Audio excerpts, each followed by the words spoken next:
Hello everyone, चलिए start करते हैं exercise 9.3 of chapter straight line class 11 question number 1. So the question is reduce the following equations into slope intercept form and find their slopes and y intercept. तो हमें दो चीजें निकालनी है यहाँ पे, एक तो स्लोप निकालना है यानी कि m और y इंटरसेप्ट निकालना है हमें, ठीक है, यानी कि c निकालना है आपको। अब देखिए जो इक्वेशन होती है जब भी कोई लाइन y पर इंटरसेप्ट करती है तो इसकी इक्वेशन ऑफ द लाइन क्या होती है, y is equal to M X plus C. ठीक है, याद होगा हमने पहले भी किया हुआ है, जब x पे इंटरसेप्ट करती है तो माइनस सी होता है और जब y पे करती है तो एम एक्स प्लस सी होता है। ठीक है, तो जो हमें इक्वेशन गिवन है कि x plus 7y is equal to 0, हम उसको ट्राई करेंगे इस फॉर्म में रिप्रेजेंट करने की।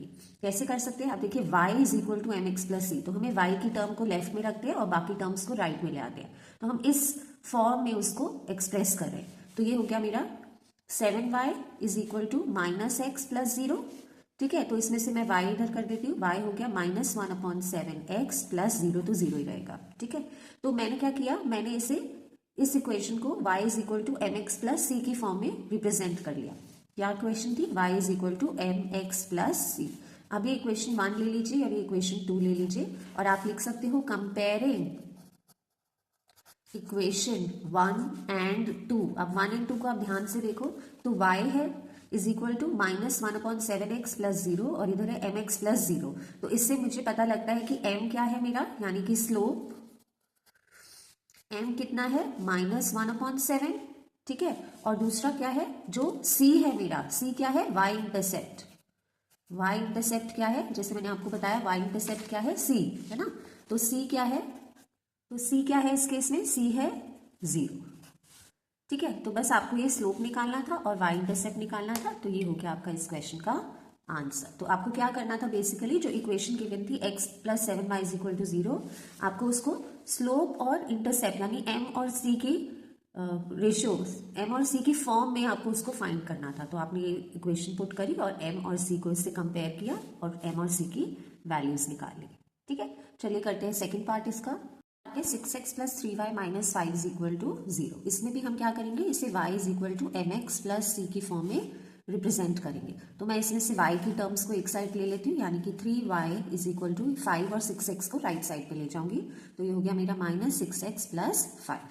इससे y क्या आ जाएगा मेरा, माइनस 6/3x प्लस 5/3।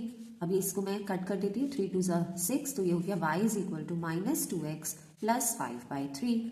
अब मुझे इसको किसके साथ कंपेयर करना है, मुझे इसे कंपेयर करना है y is equal to M X plus C के साथ। अगर मैं इसे कंपेयर करती हूँ तो इससे मुझे क्या पता चलता है कि m क्या है मेरा, माइनस 2m यानी कि स्लोप है ना, और c क्या है मेरा 5/3। c यानी कि क्या, y इंटरसेप्ट।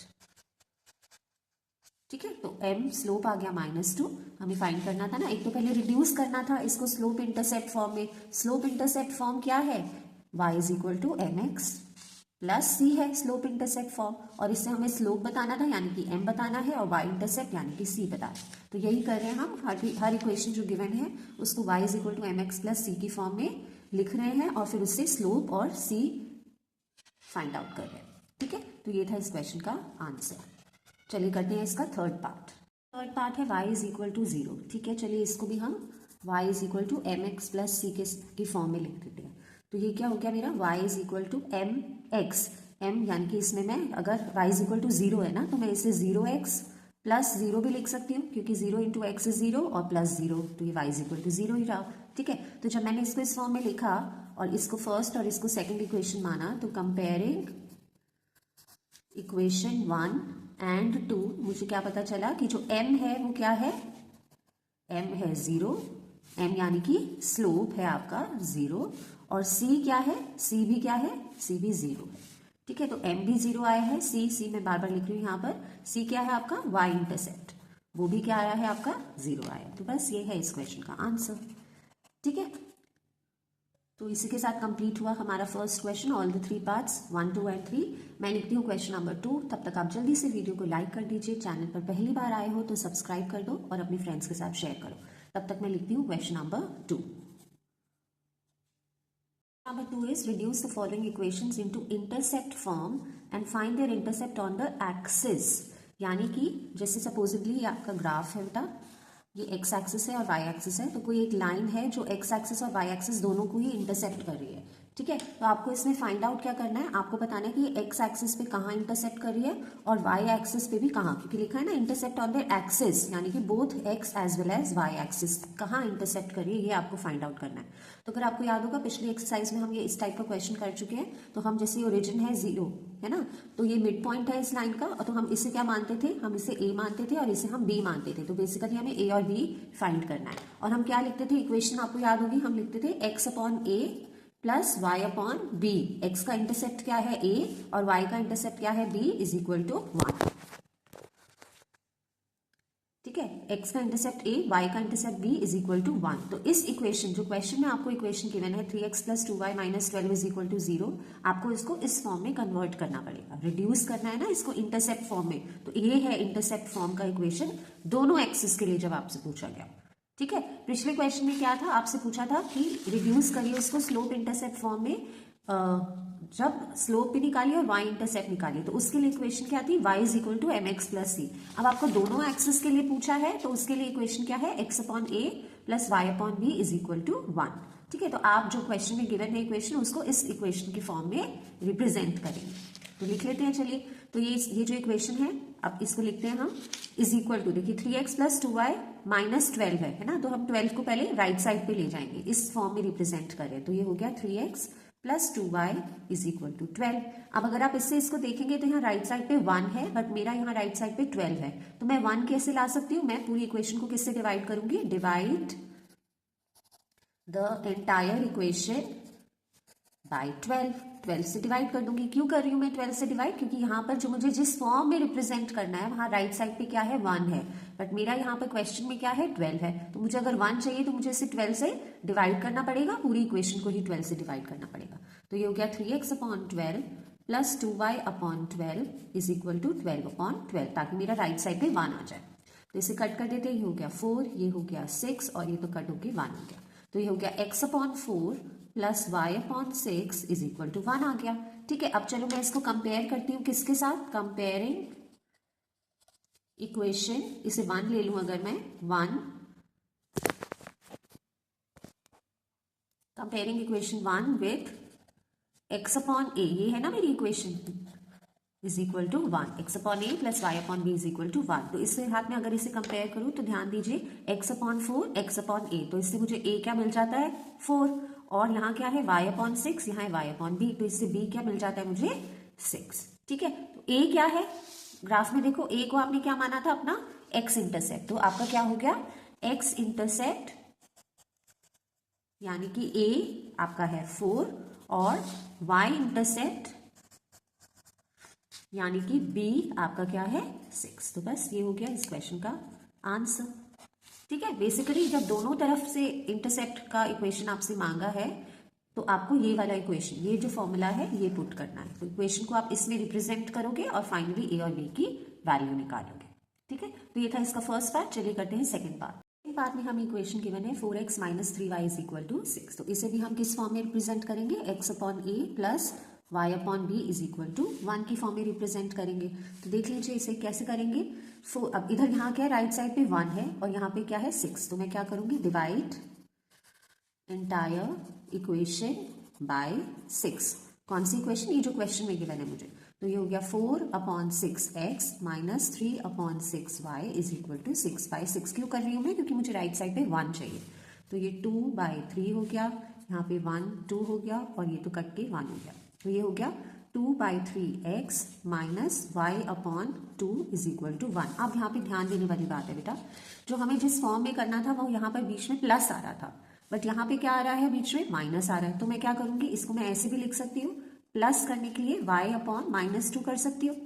क्यों किया मैंने, क्योंकि मुझे जिस फॉर्म में रिप्रेजेंट करना है वहां यहाँ बीच में प्लस है, बट यहाँ पे माइनस था, तो मैंने इसको माइनस जो साइन है वो 2 के साथ लगा दिया। ठीक है, इज इक्वल टू 1 कर सकते हैं। अब इसे कंपेयर करिए किसके साथ, कंपेयर, ये इक्वेशन को अगर 1 मान लेती हूँ, इक्वेशन 1 विथ कौन सी इक्वेशन के साथ इसको कंपेयर करना है, जो हमारा मेन इक्वेशन है जिसमें हमें रिप्रेजेंट करना था।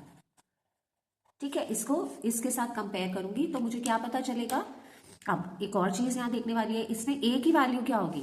अब आप देखो यहाँ पे ध्यान से समझो, मैं क्या कर रही हूँ, ये जो टर्म है 2/3x को मैं किसके साथ कंपेयर कर रही हूँ, x/a के साथ। तो आप मुझे बताओ कि a की वैल्यू क्या होगी। a की वैल्यू होगी बेटा 2/3 या फिर 3/2। a की वैल्यू होगी 3/2। कैसे होगी, अब देखो ये x है ना, 2/3x है, तो यानी कि हम इसे कैसे लिख सकते हैं, हम इसे लिख सकते हैं 2/3x को आप ऐसे भी लिख सकते हो x/3/2। समझ में आ रहा है आपको। 2/3x is basically nothing but x/3/2, क्योंकि जब ये ऊपर जाएगा तो ये क्या हो जाएगा 2x/3, है ना। आई होप आप समझ पा रहे हो। अगर 2/3x को मैं x/3/2 भी लिख सकती हूँ, क्योंकि फिर ये 2 ऊपर चला जाएगा तो ये हो जाएगा 2x/3 which is what is there here also. ठीक है, तो a की वैल्यू क्या आएगी, 2/3 नहीं है, a की वैल्यू है 3/2। आप डायरेक्ट कंपेयर नहीं करोगे, है ना, और डायरेक्ट लिख दो कि a की वैल्यू क्या है 2/3, नहीं, ये गलत हो जाएगा आपको। तो इससे a की जो वैल्यू आती है आपकी, इसको कंपेयर करने पे a की वैल्यू आती है आपकी 3/2। ठीक है, और b की तो क्लियर है, एक है, b की वैल्यू क्या है -2। ठीक है, तो जो आपका x इंटरसेप्ट है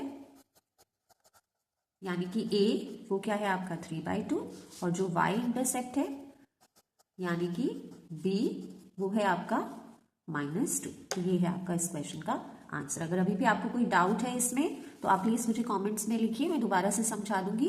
2/3x को अगर आपने कंपेयर किया है x/a के साथ, तो जो a की वैल्यू है वो क्या आएगी 3/2। ठीक है, कैसे, क्योंकि 2/3x is nothing but x/3/2, क्योंकि ये 2 ऊपर जाएगा ना, तो इसलिए यहाँ पर आप मिस्टेक मत करना। ठीक है, तो ये था सेकेंड पार्ट, मैं लिखती हूँ थर्ड पार्ट। तो इसका थर्ड पार्ट है 3y + 2 = 0। तो वही करना है हमें इसे। First of all x + a + y/b = 1 की फॉर्म में इसे रिप्रेजेंट करना है। ठीक है, तो कैसे करेंगे, तो 2 को मैं पहले उधर ले जाऊंगी, तो ये हो गया 3y = -2, है ना। अब यहाँ पर 1 है लेकिन यहाँ -2 है, तो मैं क्या करूंगी, डिवाइड एंटायर इक्वेशन बाय -2। ठीक है, तो ये हो गया मेरा। अच्छा, अब इसमें क्या करूंगी मैं, एक और चीज स्टेप ऐड कर सकती हूँ बिफोर दिस, क्योंकि मुझे यहाँ x की टर्म भी चाहिए बट यहाँ x की टर्म नहीं है, तो मैं इसे कर सकती हूँ ना 0x + 3y = -2 लिख लेती हूँ। तो एक स्टेप मैंने और ऐड कर दिया, क्योंकि 3y = -2 था, बट यहाँ पर x की टर्म भी है जो कि यहाँ पर मिसिंग थी, तो मैंने इसे कैसे लिख लिया 0x + 3y = -2। अब सेकंड स्टेप में, क्योंकि यहाँ राइट साइड पे 1 है और यहाँ -2 है, तो मैं एंटायर इक्वेशन को -2 से डिवाइड करती हूँ। तो ये क्या हो गया 0/-2x + 3/-2y = -2/-2। अब ये तो 0 ही रहा, तो ये लिख सकते हो आप, स्टिल इसको आप 0x लिख सकते हो। अब यहाँ पे प्लस 3/-2y, अभी ऐसे लिख दो, = ये तो कट हो गया, माइनस साइन भी कट हो गया, और ये हो गया 1। अच्छा, अब मैं इसमें ना एक स्टेप और ऐड कर देती हूँ ताकि आपको y की वैल्यू निकालना इजी रहे। तो मैं ये फ्रैक्शन ही हटा देती हूँ, तो ये मैं क्या करती हूँ 0x प्लस, अब मैं इसे कैसे लिख सकती हूँ, 3/-2y है, तो मैं इसे लिख सकती हूँ y/-2/3। तो मैं ये 3 को नीचे ले आई। ठीक है, ताकि आपको ईजी रहे b की वैल्यू निकालना। ओके, = 1। अब इसे कंपेयर करोगे आप, कंपेयर, ये इक्वेशन 1 है आपकी, इक्वेशन 1 विद, किसके साथ कंपेयर करते हो आप, x/a + y/b = 1 के साथ कंपेयर करते हो। मैं यहाँ राइट साइड पे कर देती हूँ।